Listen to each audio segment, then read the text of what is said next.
नमस्कार। मैं पुनीत गहलोत, पुलिस अधीक्षक देवास। ज़िले के प्रत्येक नागरिक से, प्रत्येक युवा से ये एक भावनात्मक अपील करना चाहता हूँ। प्रति वर्ष हमारे ज़िले में लड़ाई झगड़े में या फिर अन्य विवादों में जितनी हत्याओं के प्रकरण होते हैं, उससे कई गुना ज़्यादा हमारे ज़िले के नागरिक सड़क दुर्घटनाओं में अपनी जान गंवाते हैं। उससे भी गंभीर बात यह है कि जिन लोगों की सड़क दुर्घटनाओं में मृत्यु होती है, वो सभी लोग परिवार में कई बार इकलौते होते हैं। कई बार ऐसे लोग होते हैं जो एकमात्र कमाने वाले व्यक्ति होते हैं। कई बार ऐसे लोग होते हैं जो परिवार में युवा सदस्य होते हैं। खास तौर पर हमारे समाज के, हमारे ज़िले के परिवारों की युवा पीढ़ी एक्सीडेंट में असमय अपने प्राण गंवा रही है। कई ऐसे मामले आते हैं जिनमें हमें पता चलता है कि एक ऐसे व्यक्ति की सड़क दुर्घटना में मृत्यु हुई जिसकी अभी अभी शादी हुई थी, या फिर जिसका 2 माह का बेटा है या बेटी है। उसके बूढ़े माँ बाप घर पर उसका इंतज़ार कर रहे हैं। तो जब इस प्रकार की घटनाएं हमारे समक्ष आती है तो काफ़ी मन व्यथित होता है। इम्पॉर्टेंट बात यह है कि जितनी सड़क दुर्घटनाओं में मृत्यु हमारे ज़िले में हो रही हैं, लगभग 80% से अधिक मामलों में ये घटनाएं वैसी थी जिन्हें बचाया जा सकता था। जैसे जब सड़क दुर्घटना हुई, सर पर गंभीर चोट लगी और मौके पर मृत्यु हुई।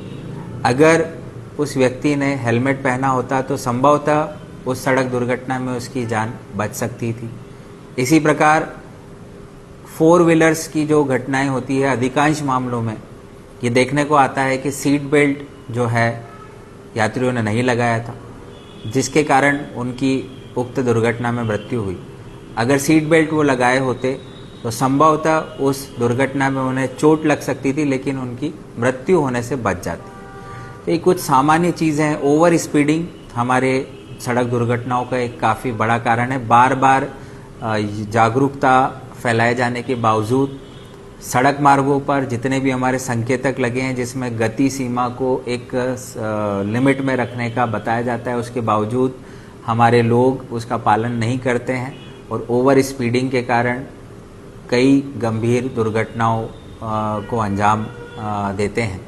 इसी प्रकार से ड्रिंक एंड ड्राइविंग के मामलों में भी गंभीर सड़क दुर्घटनाएं होती है। शराब पीकर वाहन चलाना न सिर्फ आप लोगों की जान को जोखिम में डालता है, बल्कि एक सामान्य व्यक्ति जिसकी कोई गलती नहीं है और वो अपने घर जा रहा है, अपने काम पर जा रहा है, आप उसकी जान को भी जोखिम में डालते हैं।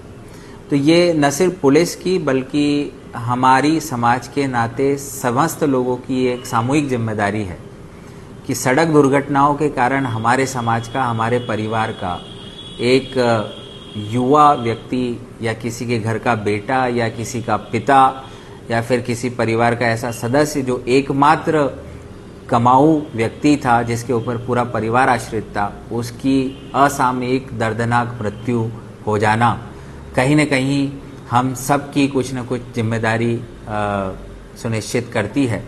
तो मेरा पुलिस अधीक्षक के नाते आपसे विनम्र अपील है कि बहुत बेसिक चीज़ों का अगर हम पालन करें तो यातायात दुर्घटनाओं में होने वाली मृत्युओं को कम कर सकते हैं। जैसे जब भी हम बाहर निकलें, हम हेलमेट ज़रूर पहनें।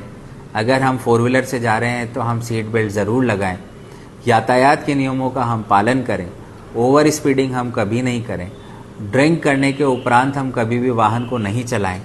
और ना सिर्फ इस चीज़ का हम स्वयं पालन करें, बल्कि हमारे निकटस्थ जितने भी परिजन हैं, हमारे मोहल्ले में, हमारे गांव में रहने वाले लोग हैं, अगर ऐसा कोई करते पाया जाता है तो उसको भी संवेदनशील बनाए, समझाइश दें कि ड्रिंक करने के बाद किसी भी स्थिति में वाहन नहीं चलाएं।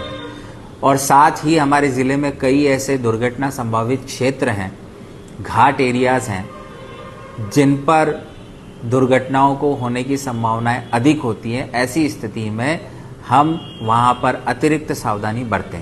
इसके अतिरिक्त खास तौर पर यह भी देखने में आया है कि जब भी कोई दुर्घटना होती है, दुर्घटना होने के उपरांत कई लोग जान इसलिए गंवा देते हैं कि समय पर उन्हें हॉस्पिटल पहुंचाने में विलंब होता है।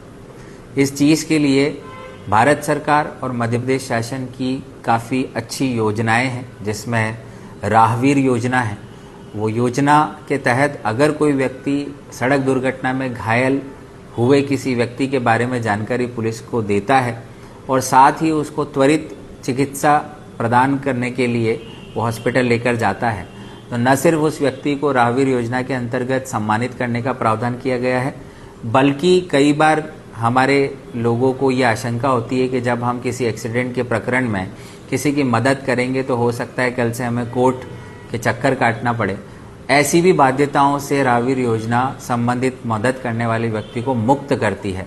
तो मैं पुनः अपील करता हूं कि जब भी आप किसी का एक्सीडेंट होते हुए देखें तो किसी भय या किसी आशंका से मुक्त होकर सबसे पहला प्रयास करें कि आप उसकी मदद करें। डायल 112 एक बहुत अच्छा हमारे पास टूल है। जब भी आपको किसी घटना की सूचना मिलती है आप 112 नंबर पर डायल करके ज़रूर बताएं, ताकि हम जल्द से जल्द उसको जो है चिकित्सा सहायता उपलब्ध करवा सकें। धन्यवाद। जय हिंद।